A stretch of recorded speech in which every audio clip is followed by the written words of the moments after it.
Good morning. Welcome to the kitchen this morning. And I hope you are ready for your Christmas.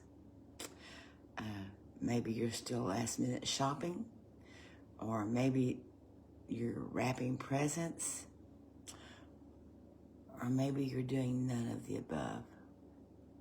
Maybe you're dreading it.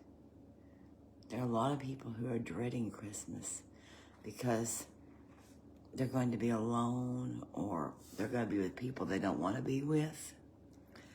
That's sad. But in the midst of all of this, let's not forget the reason for the season. Jesus is the reason for the season. And so I thought yesterday I ran to a little store and picked up some things, and as I checked out, I told the little cashier, "Merry Christmas." She said, "Happy Holidays." And I wanted to say, "No, honey, Merry Christmas." But she may have been acting upon her instructions from her employer. She may have been told that she had to say Happy Holidays, so I wasn't going to be too hard on her. But I wanted her to know that I wanted to say Merry Christmas. Good morning, Donna. Morning, Roger. Welcome to the kitchen this morning. We are finishing up Isaiah 9 and chapter 9 and verse 6 today. And it simply says, "His name shall be called Wonderful, Counselor, the Mighty God, the Everlasting Father, and the Prince of Peace." He is the Prince of Peace. The only real peace that this world will ever know. Thessalonians tells us in chapter 5 and verse 3, "For when they shall say, peace and safety, then sudden destruction cometh upon them, as travail upon a woman with child, and they shall not escape." This world seeks for peace in everything but Jesus. The old saying, looking for love in all the wrong places. Well, they're looking for peace in all the wrong places. They seek for peace in money, sex, drugs, and fame. But without the Prince of Peace, there is no peace. A couple of months ago, I read something in the news that disturbed me. And so last night I looked it up, and I wanted to share it with you today. And you can go to whitehouse.gov, and you can look up under presidential actions. This was a presidential memoranda that was signed on October 13th, 2025. And it's called the Trump Declaration for Enduring Peace and Prosperity. And even saying that breaks my heart. That the world really believes they can sign a treaty that will create enduring peace. Let me read a little bit of this to you. It says, "We, the undersigned, welcome the truly historic commitment and implementation by all parties to the Trump peace agreement, ending more than 2 years of profound suffering and loss, opening a new chapter for the region defined by hope, security, and a shared vision for peace and prosperity." That makes me want to weep. You say, aren't you glad for? I'm glad for a halt in war. I'm glad for a halt at what has been going on. But it breaks my heart that the world believes it's going to bring about enduring peace. it goes on to say, and I'm not a Trump basher by any means. I'll just tell you, I voted for him. So if you don't want to ever listen to me again, that's fine. I'm not ashamed. Is he perfect? No. He's a man. But I believe he was the best that we had. And I still stand behind him. Do I agree with everything? No. But I didn't agree with everything with my husband either.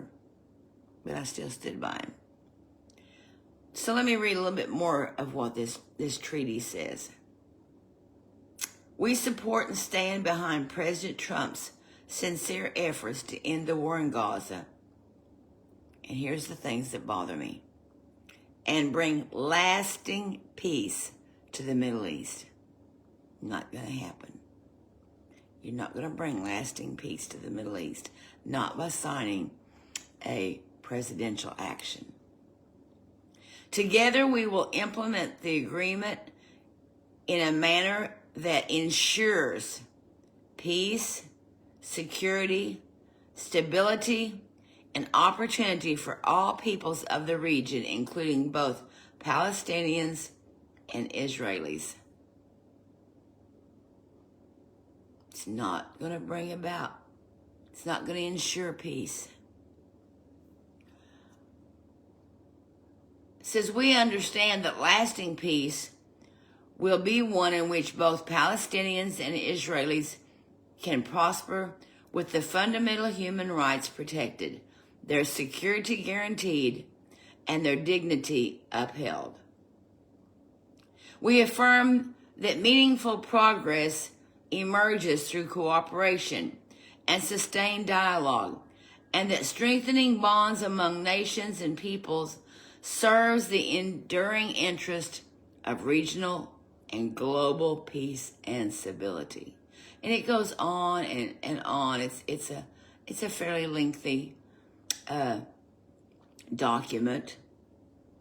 Well, it's just one page, but there's I'm not going to read it all to you.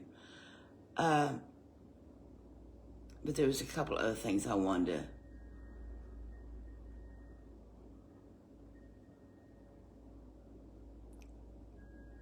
We pursue a comprehensive vision of peace, security, and shared prosperity in the region, grounded in the principles of mutual respect and shared destiny.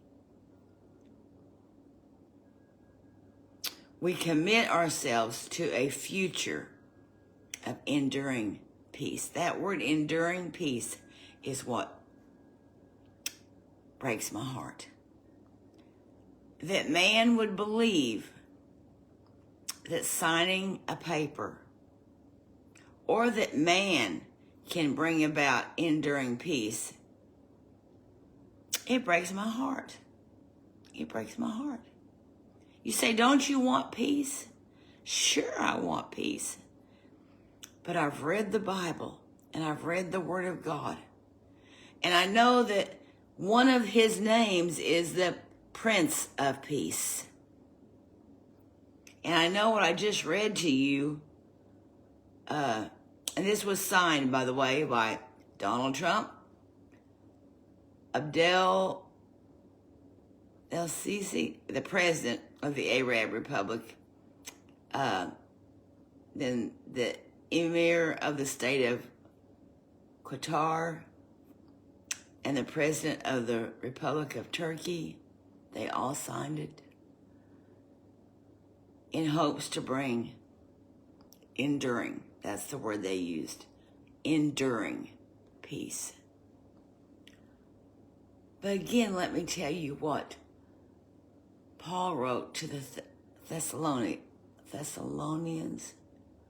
For when they shall say peace and safety, then sudden destruction shall come upon them, as travail upon a woman with child, and they shall not escape. Listen, I've experienced peace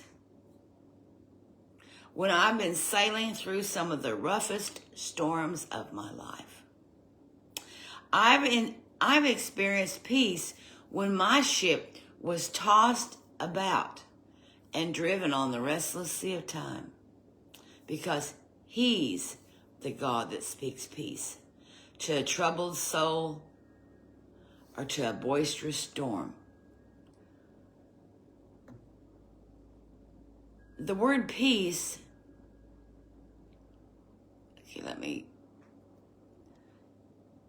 means freedom from disturbance.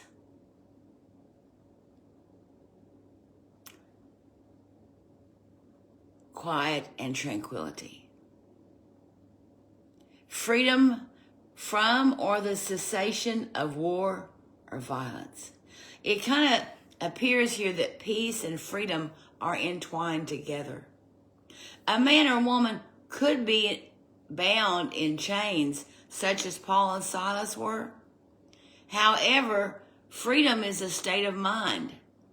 They were in the inner prison, bound and under the watch of the guard, but they were free. Free because they knew the Prince of Peace. True peace evolves from a personal relationship with the Prince of Peace. If you're seeking for peace through anyone or any else, you'll not find it. You may find a reprieve from what you're going through. You may have a temporary cease war, but you will not have enduring peace until you come in contact with the Prince of Peace. And his name is Jesus.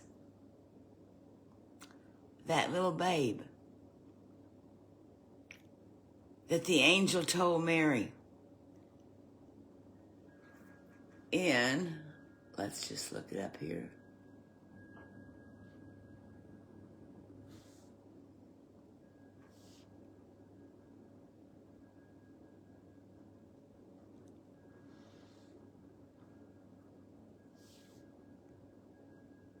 If I can find it.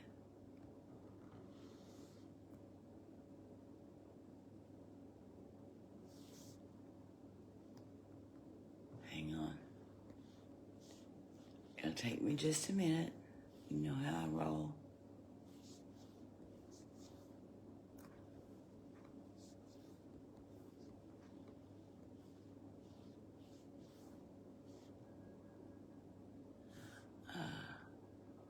Or did I type wrong?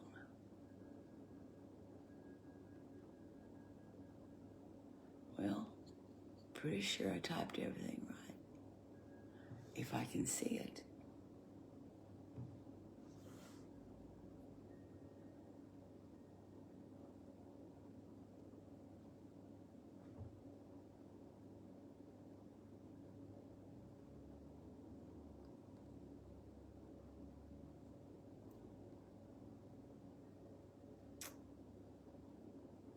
Luke chapter 2.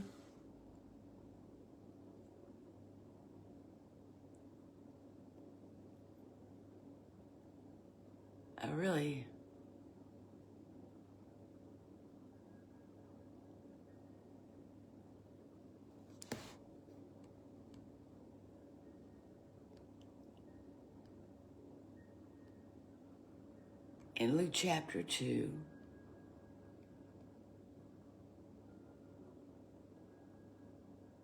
the shepherds found the baby.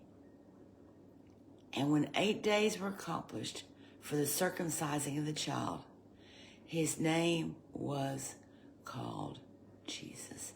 It's not really the verse I'm looking for. I am looking for, let's see. I can't find the section that I want. But give me just a minute.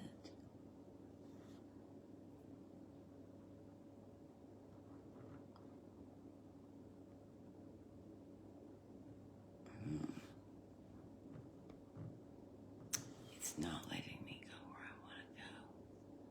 Searching is not working. Okay.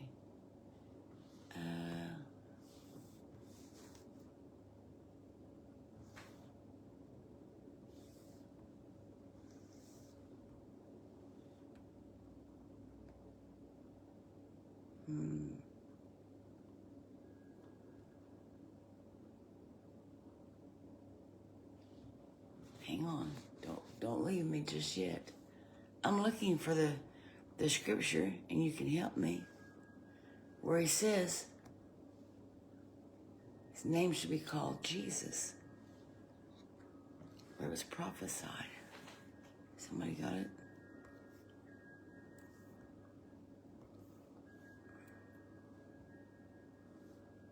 I don't know why I'm having such trouble this morning. I can't find my search button. He shall save his people from their sins.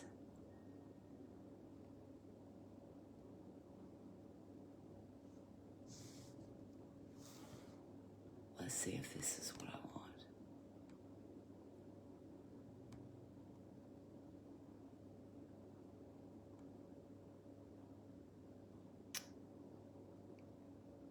Well, I can't find it right now, but you look it up.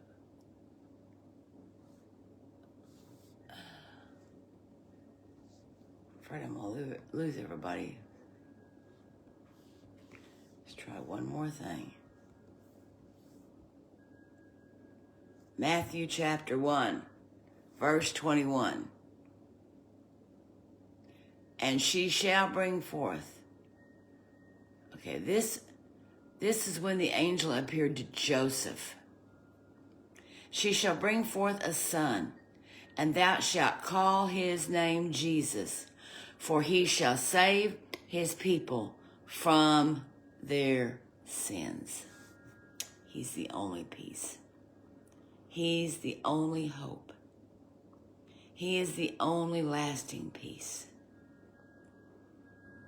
There will be no enduring peace until Jesus comes again. When he comes again to rule and reign, then this world will finally experience enduring peace.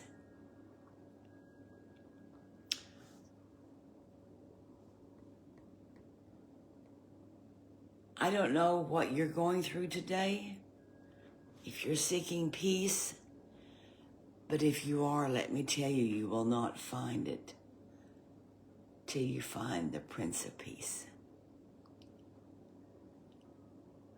I wish the world could understand that. I wish the world would understand that. That signing a treaty or signing a declaration will not bring enduring peace and prosperity. Only an encounter with the Prince of Peace will bring about peace, and that's an individual peace, because there won't be universal peace until Jesus comes again.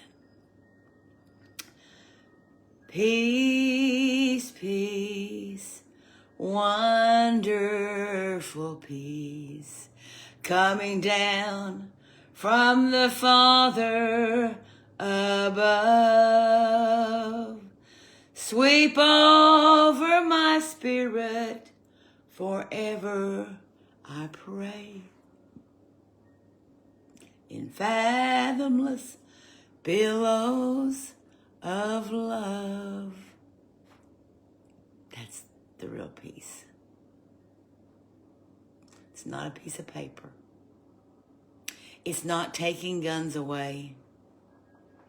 It's not incorporating or instituting martial law. It's an encounter with the Prince of Peace.